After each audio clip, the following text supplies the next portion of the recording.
ও সকালের বাতাস রে তুই যাবি কোথায়? মোদের সালাম পৌঁছে দিও নবীজি রওজায়। আসসালামু আলাইকুম প্রিয় দর্শক, কেমন আছেন আপনারা? আশা করি সবাই ভালো আছেন। আলহামদুলিল্লাহ আলহামদুলিল্লাহ, আল্লাহর অশেষ রহমতে আমি অনেক ভালো আছি। তো গত বছর রমজানে আমি বিদেশে ছিলাম, এই বছর রমজানে কিন্তু আমি দেশে আছি। তো বিদেশ থাকার সময় কিন্তু নামাজ পড়তে পারতাম না, কারণ আমি একজন কাঙ্গালির কাছে চাকরি করতাম। তখন আমার চাকরিটা বাঁচানো অনেক ফরজ ছিল। আমি আল্লাহর কাছে ক্ষমা চাই, তখন আমি নামাজ কালাম পড়তে পারি নাই, কারণ ওই সিচুয়েশনে আমি ছিলাম না। আমি যার কাছে কাজ করছিলাম সে নিজেও নামাজ পড়ে না, রোজাও রাখে না, এক কাঙ্গাল বললেই চলে। তো আল্লাহ তাআলা আমাকে অনেক সুস্থতা দিয়েছেন, ভালো রেখেছেন বিদায়। আবার রমজানে আমাকে জীবিত রেখেছেন বিদায় আমি নামাজটা পড়তে পারছি। আর তো আমি এতক্ষণ কিন্তু ভিডিও এডিটিং করতেছিলাম, তো ভাবছি একটা ব্লগিং ভিডিও করি।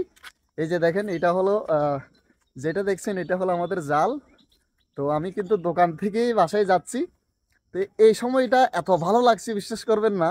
তো এই গজলটা মনে পড়ে গেল। ও সকালের বাতাস রে তুই যাবি কোথায়? আমার সালাম পৌঁছে দিও নবীজি রওজায়।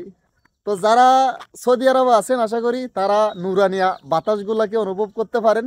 আমরা তো মনে করেন জাহান্নামে ছিলাম। দুবাই শহরকে মনে করেন জাহান্নাম বলতে পারেন, দ্বিতীয় জাহান্নাম হলো দুবাই শহর। আমি ওগুলা নাই বলি, তবে আপনারা যারা বিদেশে থাকেন এই জিনিসটাকে অনেক অনুভব করেন। দেখেন সবুজ প্রকৃতি কত সুন্দর, হালকা কুয়াশা, দেখেন ঠান্ডা ঠান্ডা বাতাস। আমার মনে হচ্ছে আমার হৃদয়টা সাফ হয়ে যাচ্ছে নুরানি বাতাসের কারণে। মাশাআল্লাহ, ফজরের নামাজ, রোজা, কত ভালো লাগছে ভাই, বিশ্বাস করবেন না। এই জিনিসগুলাকে প্রবাসীরা খুবই মিস করে। তো আমি কিন্তু সবসময় সকালবেলা হাঁটি, রোজা রমজানের দিন হাঁটি, আর রাত্রে তেমনটা ঘুম যায় না, খুবই ভালো লাগে। কাক ডাকে, ফাঁকি ডাকে, এই যে এখনো লাইট বন্ধ হয় নাই, এদের লাইট এখনো বন্ধ হয় নাই। এই যে হালকা কুয়াশা এদিকেও আছে, দেখেন কত ভালো লাগে। আমি আরেকটু দেখে আপনাদেরকে আরো ভালো লাগবে। অনেক ভালো লাগে যদি সকালবেলা আপনি নামাজ পড়ে হাঁটেন, শরীরে সুস্থ লাগবে, আপনার মনটা এত শান্তি লাগবে ভাই, বিশ্বাস করবেন না।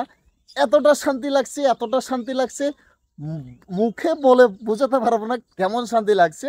আমি যদি মিথ্যা কথা বলি, সকালবেলা ফজরের নামাজ পড়ি, কিছুক্ষণ জিকির করবেন, নামাজ শেষ হওয়ার পর কিছুক্ষণ জিকির করবেন, জিকির কালাম পড়ি, মুনাজাত করি, বের হবেন, দেখবেন কত ভালো লাগছে। মাশাআল্লাহ, দেখেন কত ভালো লাগছে সকালের আবহাওয়া।